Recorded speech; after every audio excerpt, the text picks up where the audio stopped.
du président de la République à la nation, où il est revenu en liminaire sur la défense de la patrie, qui est un devoir sacré.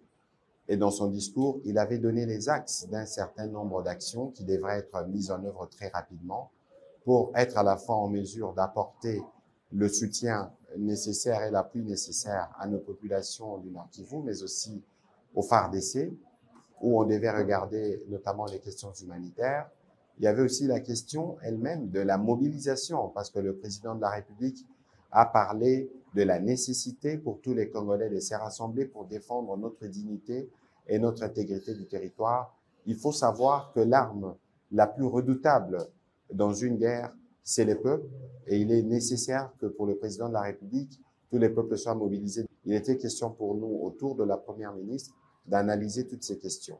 Mais vous avez aussi suivi le président de la République dire qu'on allait procéder à une réduction de train de vie des institutions.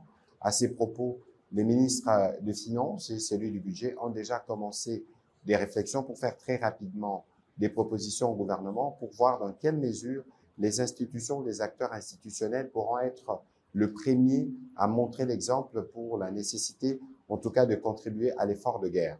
Le ministre du portefeuille est aussi revenu, par exemple, à comment les entreprises du secteur des entreprises du portefeuille et les autres structures pourront elles aussi contribuer à l'effort collectif. Voilà, en résumé, les contenus de cette réunion au cours de laquelle les membres du gouvernement ont réitéré leur indéfectible attachement à la vision du président de la République, mais aussi et surtout patriotes de la province du Congo central.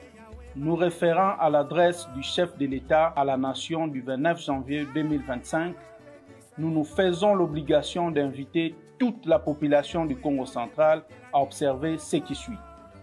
1.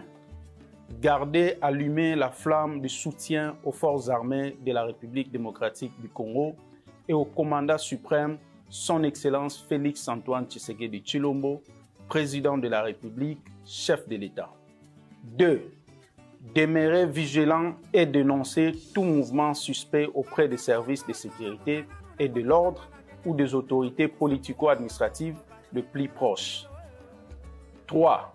S'abstenir de poser tout acte de vandalisme ou de violence. 4. Encourager la jeunesse à faire preuve de patriotisme en s'enrôlant massivement dans l'armée. 5. Garder une pensée pieuse à l'endroit de nos concitoyens qui ont versé leur sang à l'occasion de cette agression rwandaise. Par ailleurs, nous réitérons notre message de compassion et de solidarité envers nos compatriotes de la partie est de notre pays, spécialement à ceux du Nord Kivu, meurtris par les affres de l'agression rwandaise. Ensemble, nous disons la patrie d'abord. Ensemble, nous disons la patrie est sacrée.